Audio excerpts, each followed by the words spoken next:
Railway के engine से लेकर डिफेंस के मिसाइल तक और पावर प्लांट के सबसे क्रिटिकल स्टील पार्ट एक ही कंपनी बनाती है और अब वो मार्केट में मचाने वाली है जबरदस्त तहलका अपने आईपीओ से, गेलार्ड स्टील लिमिटेड। तो क्या इस कंपनी के आईपीओ में लिस्टिंग गेन मिलेगा या सिर्फ नाम ही बड़ा है? चलिए जानते हैं इस कंपनी के आईपीओ की डिटेल, जहां हम जानेंगे इस कंपनी के IPO details, business profile, financials, valuations, grey market के प्रीमियम और अंत में जानेंगे कि इस कंपनी के आईपीओ में हमें निवेश करना है या नहीं करना है।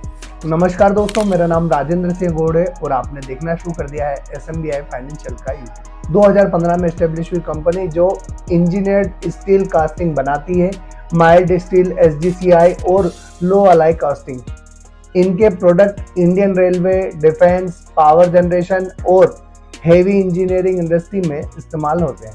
कंपनी का मैन्युफैक्चरिंग प्लांट पीतमपुर मध्य प्रदेश में स्थित है, जो 12,195 स्क्वायर मीटर में फैला हुआ है। कंपनी ISO 9001:2015 सर्टिफाइड है और in house high and machinery, जहां पर company melting, heat treatment, moulding, grinding, sand mixing, finishing, इनको अगर हम बहुत ही सरल और आसान भाषा में समझे तो कंपनी रॉ स्टील को हाई ग्रेड कंपोनेंट में कन्वर्ट करती है, जो हेवी इंडस्ट्रीज में लगे मशीन और सिस्टम्स का इसेंशियल पार्ट होते हैं। एक बार कंपनी के प्रोडक्ट समझ लेते हैं, जहां पर स्टील कंपोनेंट अनमशीन्ड और machine steel part multiple industries के लिए बनाती है। साथ ही साथ ट्रैक्शन मोटर और बोगी कंपोनेंट, जो लोकोमोटिव के ट्रैक्शन मोटर और बोगी असेंबली के लिए हाई स्ट्रेंथ कंपोनेंट बनाती है। डिफेंस कंपोनेंट में company cradle assemblies, recoiling cylinders, turbine में company guide vents, bush housing, fork system जैसे प्रोडक्ट बनाती है। इंडस्ट्रियल मशीनरी में high temperature wear resistance liner बनाती है। कंपनी की प्रोडक्ट लाइन डाइवर्सिफाइड है, रेलवे से डिफेंस और टरबाइन तक, जो एक स्ट्रॉन्ग पॉजिटिव फैक्टर है। अब एक बार हम कंपनी की अगर हम क्लाइंट पोर्टफोलियो की बात करें तो कंपनी के क्लाइंट पोर्टफोलियो में रेलवे की लगातार बढ़ती हुई demand, defence, make in India से स्ट्रॉन्ग ग्रोथ और पावर जनरेशन, जहां पर हाइड्रो और थर्मल एक्सपांशन और हेवी इंजीनियरिंग, जहां इंडस्ट्रियल मशीनरी डिमांड तेजी से बढ़ रही है। ये सेक्टर गवर्नमेंट ड्रिवन है, इसलिए लॉन्ग टर्म डिमांड अश्योर्ड दिखती है। अब बात करते हैं कंपनी की आईपीओ डिटेल्स की, जहां पर कंपनी ने 19 नवंबर के दिन आईपीओ शुरू होने वाला है, 21 नवंबर तक खुला रहेगा, 26 नवंबर के दिन लिस्टिंग होने वाली है। 10 रुपये फेस वैल्यू वाला शेयर होने वाला है, 142 से 150 रुपीज का प्राइस बैंड होने वाला है और 37.50 करोड़ का आईपीओ साइज है, जो कि पूरा का पूरा फ्रेश इशू होने वाला है। बुक बिल्ड इशू टाइप और BSE NSE दोनों पर लिस्टिंग होने वाली है। अब बात करते हैं मिनिमम इन्वेस्टमेंट किस कैटेगरी में कितनी करनी होगी। तो रिटेल के लिए मिनिमम 2000 शेयर में 2 लॉट में 3 लाख रुपए के लिए अप्लाई करना होगा। स्मॉल HNI के लिए जो मिनिमम इन्वेस्टमेंट होगा 3 लॉट के लिए होगा 3000 शेयर में 4,50,000 रुपए के लिए, और बिग HNI के लिए 7 लॉट में 7000 शेयर में 10,50,000 रुपए के लिए आपको मिनिमम इन्वेस्टमेंट करना होगा। अब एक बार कंपनी के फाइनेंशियल देख लेते हैं, जहां पर कंपनी ने अपने फाइनेंशियल मार्च 24 से लेकर सितंबर 25 तक के दिए। जहां पर असेट क्लास से अगर शुरुआत करें तो 39.14 करोड़ के असेट्स मार्च 24 की थी, जो बढ़ के 50.33 करोड़ की सितंबर 25 तक हो चुकी। वहीं अगर इनकम की बात करें तो 27.86 करोड़ की इनकम मार्च 24 में थी, जो बढ़ के 53.52 करोड़ की मार्च 25 में हुई और 32.14 करोड़ की सितंबर 25 तक कंपनी इनकम जनरेट कर चुकी है। वहीं प्रॉफिट आफ्टर टैक्स की बात करें तो 3.20 करोड़ का प्रॉफिट मार्च 24 में था, 6.07 करोड़ का मार्च 25 में हुआ और 4.29 करोड़ का प्रॉफिट सितंबर 25 तक कंपनी बुक कर चुकी है। एबिटा की बात की जाए तो 5.07 करोड़ का एबिटा मार्च 24 में था, 12.47 करोड़ का मार्च 25 में था और 7.42 करोड़ का एबिटा कंपनी का सितंबर 25 तक था। वहीं नेटवर्क की अगर बात करें तो 11.03 करोड़ की मार्च 24 की, जो 21.38 करोड़ की सितंबर 25 तक हो चुकी है। 4.03 करोड़ की रिजर्व्स मार्च 24 में थी, जो बढ़ के 14.38 करोड़ की सितंबर 25 तक हो चुकी है। वहीं अगर हम बोरोइंग की बात करें तो 17.59 करोड़ की बोरोइंग मार्च 24 में थी कंपनी की, जो बढ़ के 20.38 करोड़ मार्च 25 में हो चुकी है और थोड़ी सी घट के 19.13 करोड़ की सितंबर 25 तक कंपनी की बोरोइंग है। कंपनी के फाइनेंशियल में रेवेन्यू और प्रॉफिट डबल डिजिट में स्ट्रॉन्ग ग्रोथ देखने को मिल रही है। एबिटा मार्जिन भी इंप्रूव हो रहे हैं, नेटवर्थ और रिजर्व्स फास्ट इंप्रूविंग हो रही है कंपनी की, और बोरोइंग एक कंसर्निंग पॉइंट हो सकता है इस कंपनी के फाइनेंशियल्स के लिए।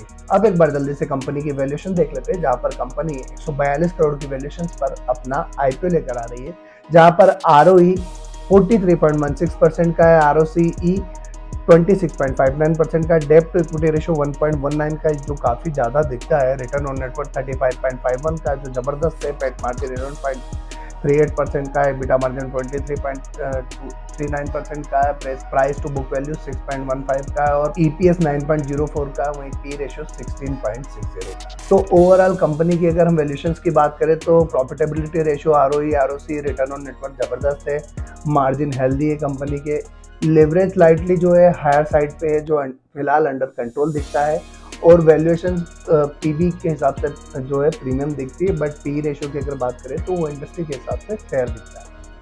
अब एक बार इस कंपनी को इसके कॉम्पिटिटर के साथ भी कंपेयर करके देख लेते हैं, जहां पर इस कंपनी ने अपने कॉम्पिटिटर के रूप में नितिन कास्टिंग लिमिटेड और प्रीतिका इंजीनियरिंग कंपोनेंट लिमिटेड के साथ अपना कंपैरिजन दिया है, जहां ईपीएस की अगर बात करें तो 8.67 का गेलार्ड स्टील का ईपीएस है, वहीं नितिन कास्टिंग का 23.59 का है, तो 2.18 का प्रीतिका इंजीनियरिंग का है।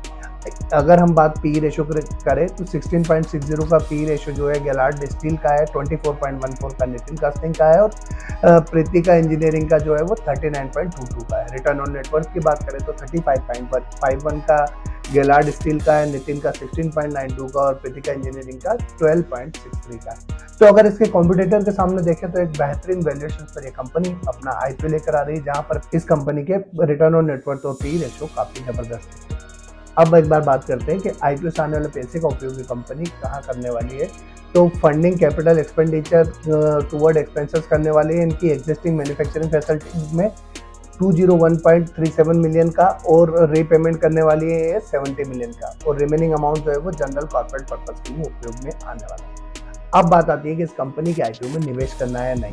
तो दोस्तों, अगर अभी तक चैनल सब्सक्राइब नहीं किया तो जल्दी से चैनल सब्सक्राइब करके बेल आइकॉन प्रेस कर दीजिएगा, ताकि जो भी लेटेस्ट वीडियो हो वो सबसे पहले आपके पास पहुंच सके और आप उस वीडियो को देख सकें।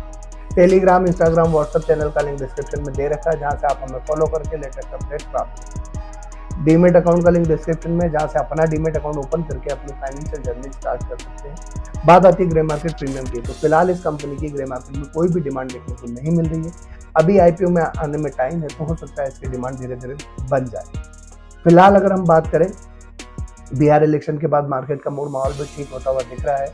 और अब अगर हम बात करें कि इस कंपनी के बिजनेस मॉडल काफ़ी स्ट्रॉन्ग है, मेक इन इंडिया और रेलवे, और साथ ही साथ अगर हम देखें तो गवर्नमेंट का जो डिफेंस एक्सपोर्ट पे जो फोकस है, उस हिसाब से इस कंपनी के प्रोडक्ट की डिमांड कॉन्स्टेंटली बढ़ती हुई दिखेगी।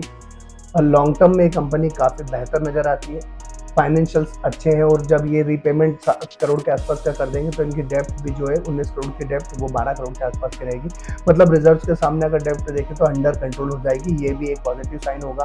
फाइनेंशियल्स वैसे ही अच्छे हैं, वैल्यूएशंस अच्छी है, और ये कंपनी अपने कॉम्पिटिटर के सामने एक बेहतर वैल्यूएशंस पर आईपीओ लेकर आ रही है। तो अगर किसी को लॉन्ग टर्म के लिए कोई कंपनी देखना हो तो एसएमई सेक्टर की कंपनी लॉन्ग टर्म के लिए ठीक दिखती है। दोस्तों, आप मेरे डिसीजन पे अपना डिसीजन ना लें, आप खुद की रिसर्च करें, अपने फाइनेंशियल एडवाइजर से कंसल्ट करें, और अपनी फाइनेंशियल कंडीशन देखने के बाद फिर डिसाइड कीजिएगा कि आप इस आईपीओ में निवेश करने जा रहे हैं या नहीं। दोस्तों, आपका जो भी डिसीजन हो कमेंट बॉक्स में कमेंट करके जरूर बताइएगा। एक और वीडियो के साथ फिर मुलाकात होगी, एक और नई कंपनी का आईपीओ एनालिसिस के साथ आप और हम फिर एक बार साथ होंगे। आज के लिए इतना ही, अगले वीडियो में फिर मिलेंगे, तब तक के लिए जय हिंद।